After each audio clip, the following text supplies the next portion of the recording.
हम बात कर रहे हैं एक ऐसे ट्रक की जिसको पूरे 8500 किलोमीटर ट्रेवल करना था। लेकिन मसला सिर्फ ये नहीं था कि ट्रक को इतना लंबा सफर कैसे करवाया जाए, बल्कि असल मसला ये था कि इस ट्रक में बर्फ का एक बहुत बड़ा ब्लॉक रखा गया था जिसको अफ्रीका के आग बरसाने वाले सहरा से सही सलामत गुजारना था। यानी जिस सहरा में बर्फ तो क्या लोहा भी नरम पड़ जाता है, उस सहरा में इस ट्रक को पूरे 10 दिन गुजारने थे। लेकिन चैलेंज ये था कि किसी भी हालत में बर्फ पिघलने ना पाए, और वो भी बगैर रेफ्रिजरेटर के।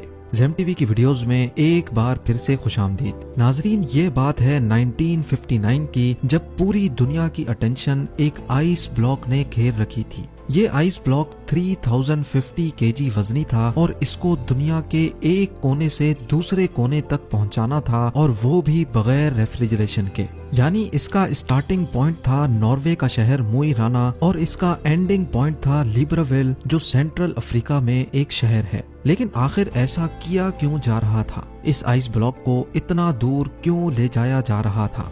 असल में ये मामला शुरू हुआ था एक साल पहले, यानी 1958 में। लग्जमबर्ग यूरोप का एक मुल्क है जहां से एक बहुत फेमस रेडियो स्टेशन चलाया जाता था। ये ब्रॉडकास्ट रेडियो लग्जमबर्ग के नाम से पूरी दुनिया में फेमस थी। इस रेडियो स्टेशन की तरफ से सारे सुनने वालों के लिए एक अनोखा चैलेंज रखा गया, और वो चैलेंज ये था कि अगर कोई भी आदमी 3 टन वजनी आइस ब्लॉक को आर्कटिक रीजन से अफ्रीका तक लेकर जाएगा तो उसको एक बहुत भारी इनाम दिया जाएगा। रेडियो लग्जमबर्ग की तरफ से ये डिसाइड किया गया था कि हर किलोग्राम आइस के बदले में 1 लाख फ्रांसिस दिए जाएंगे, जो आज के दौर में $16,000 बनते हैं। हर 1 केजी के $16,000 यानी 3 टन वजनी आइस ब्लॉक के $48 मिलियन बनते हैं, जो वाकई एक बहुत बड़ी रकम है।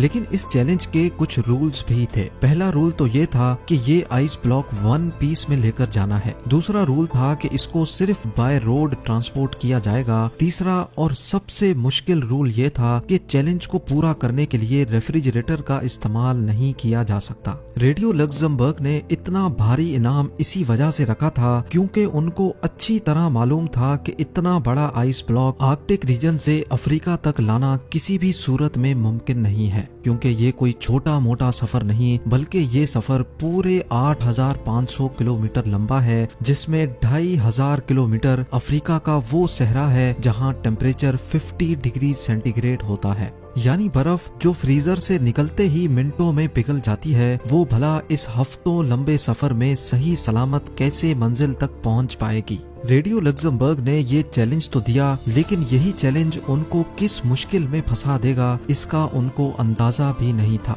ये चैलेंज रेडियो पर ब्रॉडकास्ट होने के कई महीनों तक किसी ने भी आगे बढ़ने की हिम्मत नहीं की। लेकिन फिर बर्गर नाटवीक नामी एक शख्स ने ऐलान किया कि वो ये चैलेंज कबूल करने को तैयार है। बर्गर नाटवीक, जो कि नॉर्वे में एक इंसुलेशन कंपनी ग्लास फॉर्ट का मैनेजिंग डायरेक्टर था, उसका मानना था कि उसकी कंपनी जो इंसुलेशन मटेरियल बनाती है उसको इस्तेमाल करके ये चैलेंज आसानी से पूरा किया जा सकता है। अगर बर्गर नाटवीक ये चैलेंज पूरा करने में कामयाब हो गया तो वो अपनी कंपनी ग्लास फॉर्ट और उसके एम्प्लॉयज के लिए काफी सारी दौलत इकट्ठी कर सकेगा। पूरी दुनिया में ये बात फैल चुकी थी कि एक शख्स ने रेडियो लग्जमबर्ग का आइस ब्लॉक चैलेंज कबूल कर लिया है। इस काम को अंजाम देने के लिए नाटवीक ने एक टीम बनाई और चैलेंज को पूरा करने के लिए काम शुरू कर दिया, जिसकी वजह से कई न्यूज़पेपर की हेडलाइंस में नाटवीक के चर्चे होने लगे। आइस ब्लॉक चैलेंज को पूरा करने के लिए अभी तक जो भी कोशिश की गई थी, वो जब रेडियो लग्जमबर्ग को मालूम पड़ी तो उनको एक बहुत बड़ी रकम खोने का डर लगने लगा, और डर के मारे उन्होंने अपनी ये ऑफर वापस ले ली। क्योंकि ग्लास वॉट कंपनी और उसके डायरेक्टर काफी ज्यादा फेमस हो चुके थे, इसी वजह से रेडियो लग्जमबर्ग की ऑफर खत्म होने के बावजूद भी नाटवीक ने ये चैलेंज पूरा करने की ठान ली थी। उनका मानना था कि अगर उनको पैसे ना भी मिले तब भी वो ये चैलेंज पूरा करेंगे, क्योंकि इसकी वजह से इनकी कंपनी की पब्लिसिटी में इजाफा होगा। ये चैलेंज अब स्टार्ट करने का वक्त आ चुका था। ये फैसला हो चुका था कि आइस ब्लॉक को नॉर्वे के शहर मोई राना से ऑल द वे अफ्रीका में गैबोन के शहर लिब्राविल तक भेजा जाएगा। आइस ब्लॉक को Denmark, Netherlands, Belgium, France, Spain और मोरक्को के बाद अल्जीरिया के सहरा से गुजारकर गैबोन तक लाया जाएगा। नेटवीक की टीम में एक इंजीनियर, 4 ड्राइवर्स, एक ट्रक मैकेनिक और 2 कैमरामैन भी शामिल थे। उन्होंने 3 टन वजनी आइस ब्लॉक को ग्लेशियर से काटने का फैसला किया, लेकिन इतना बड़ा आइस ब्लॉक एक ही साथ उठाना काफी मुश्किल था। इसीलिए 200 केजी के ब्लॉक्स को काट काट कर हेलीकॉप्टर के जरिए नीचे भेजा गया। नटवीक और उनकी मेहनत को काफी ज्यादा मीडिया अटेंशन भी मिल रही थी और इसी वजह से कई कंपनीज ने नटवीक के इस चैलेंज को पूरा करने के लिए उनको स्पॉन्सर करना शुरू कर दिया। शेल ने फ्यूल का जिम्मा उठाया और स्केनिया ने उनको ट्रक दिया जिसमें ये आइस ब्लॉक रखा जाना था। 200 केजी के ब्लॉक्स को ग्लेशियर से नीचे लाकर दोबारा से फ्रीज किया गया और 3050 केजी का एक सिंगल ब्लॉक बनाया गया। ये ब्लॉक एक खास कंटेनर में डालकर ट्रक में लोड किया गया, जिसकी साइडों पर एक खास ग्लास वूल से उसकी इंसुलेशन की गई। अच्छी तरह इंसुलेशन करने के बाद 22 फेब 1959 को आखिरकार ये अनोखा सफर शुरू हो गया।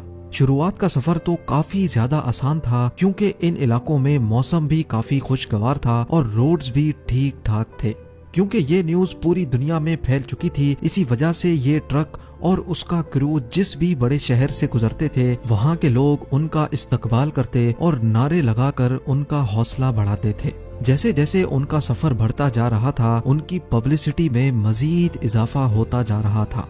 जब ये ट्रक पेरिस से गुजर रहा था तो उनको वहाँ की पुलिस ने भीड़ वाले इलाकों से गुजारने के लिए खास प्रोटोकॉल भी दिया। यहाँ तक के पेरिस के मेयर ने क्रू की दावत भी की थी। इस सफर को एक हफ्ता गुजर चुका था। माँ से पहुँचने पर ट्रक को क्रेन की मदद से एक शिप पर रखा गया क्योंकि अब उनको समंदर का एक बहुत बड़ा हिस्सा पार करना था। समंदर के दूसरे हिस्से पहुँचने पर कंडीशंस बिल्कुल ही अलग हो चुकी थी। ट्रक अब अफ्रीका की जमीन पर आ चुका था जहां दिन के टाइम पर गर्मी इंतहाई शदीद थी। न सिर्फ आइस ब्लॉक के पिघलने का खतरा था, बल्कि गर्म रेत पर सफर करने से ट्रक के इंजन को भी खतरा था और उनके साथ मौजूद क्रू की तबीयत बिगड़ने का भी खौफ मंडला रहा था। इन सारे खतरों के अलावा ट्रक को सिक्योरिटी थ्रेट भी था क्योंकि जिस सहरा से वो लोग गुजर रहे थे उस इलाके में जंग चल रही थी और फ्रीडम फाइटर्स के लोग पहाड़ों में ही छुपे होते थे। वो लोग अपनी बातें मनवाने के लिए ट्रक और उसके क्रू को होस्टेज भी बना सकते थे। इस खतरे से निपटने के लिए फ्रेंच फॉरेन लीजन ने ट्रक और उनके क्रू को सहरा के कुछ एरियाज में सिक्योरिटी दी और उनको खास इंस्ट्रक्शंस दी कि कम से कम स्टॉप लेकर उनको इस सहरा से गुजरना है। लेकिन क्योंकि इस सहरा में प्रॉपर रोड नहीं थे, इसी वजह से ट्रक बार बार रेत में फंस जाता था। उनको मंजिल तक पहुंचने की जितनी ज्यादा जल्दी थी, उतना ही ज्यादा उनके रास्ते में मुश्किलात आ रही थी। हर मर्तबा जब ट्रक फंस जाता था तो उसको रेत से निकालने में क्रू को घंटों लग जाते थे। दुनिया के सबसे महंगे आइस ब्लॉक को ट्रांसपोर्ट करने का ये मिशन अब इनके गले में आ चुका था। एक तरफ फ्रीडम फाइटर्स का खौफ था तो दूसरी तरफ गर्मी ने क्रू की हालत बिगाड़ कर रखी थी और सोने पे सुहागा इस गर्मी ने ट्रक के अंदर मौजूद आइस ब्लॉक को मेल्ट करना शुरू कर दिया था। अगर क्रू यहाँ फंस गया तो ना ही उनका मिशन पूरा हो सकेगा और ना ही हजारों मील दूर से निकाली गई बर्फ बच सकेगी। सहरा से गुजरने वाले मुसाफिरों के जानवरों को उन्होंने पिघलने वाली बर्फ का पानी भी पिलाया, जो कि असल में दुनिया का सबसे महंगा तरीन पानी था। कई रातें उन्होंने रेत पर ही स्लीपिंग बैग बिछाकर गुजारी और आहिस्ता आहिस्ता मुश्किलात को फेस करते मंजिल की तरफ बढ़ते गए। आखिरकार वो इस सहरा को पीछे छोड़ने में कामयाब हो ही गए और अब उनकी मंजिल काफी ज्यादा करीब थी। पूरे 28 दिनों के सफर के बाद ट्रक, क्रू और बचा हुआ आइस ब्लॉक लिब्रेविल पहुंचने में कामयाब हो गया था। लिब्रेविल पहुंचने पर उनका भरपूर इस्तकबाल किया गया, लेकिन सबको सिर्फ एक बात जाननी थी कि 28 दिन के सफर और मुश्किल तरीन कंडीशन से गुजरने के बाद आखिर कंटेनर में कितनी बर्फ बची है। हैरत अंगेज तौर पे जब ट्रक का कंटेनर खोला गया तो उसके अंदर का मंजर देखकर यकीन करना मुश्किल था। जी हाँ, नॉर्वे से निकलते वक्त आइस ब्लॉक 3050 केजी का था, लेकिन पूरे 28 दिनों के मुश्किल तरीन सफर के बाद हैरत अंगेज तौर पे आइस ब्लॉक का वजन 2714 किलोग्राम था। सिर्फ 11% बर्फ यानी सिर्फ 336 किलोग्राम आइस रास्ते में पिघल चुकी थी और बाकी सारा आइस ब्लॉक वन पीस में मौजूद था। बेशक रेडियो लक्समबर्ग अपनी ऑफर से पीछे हट चुका था, लेकिन फिर भी ये चैलेंज पूरी तरह से कामयाब हुआ और ये बर्फ तोड़कर गैबोन के लोगों में डिस्ट्रीब्यूट की गई, जिन्होंने आज से पहले कभी भी बर्फ नहीं देखी थी। नाटवीक और उनकी कंपनी को कोई कैश रिवॉर्ड उस वक्त तो नहीं मिला, लेकिन इस पब्लिसिटी ने उनकी कंपनी की सेल्स पर 4 चांद लगा दिए थे। ग्लास वॉट आज भी ग्लावा के नाम से इंसुलेशन मटेरियल बनाती है और 1959 के बाद से इनकी पॉपुलैरिटी में मजीद इजाफा ही होता जा रहा है। उम्मीद है जेम टीवी की ये वीडियो भी आप लोग भरपूर लाइक और शेयर करेंगे। आप लोगों के प्यार भरे कमेंट्स का बेहद शुक्रिया। मिलते हैं अगली शानदार वीडियो में।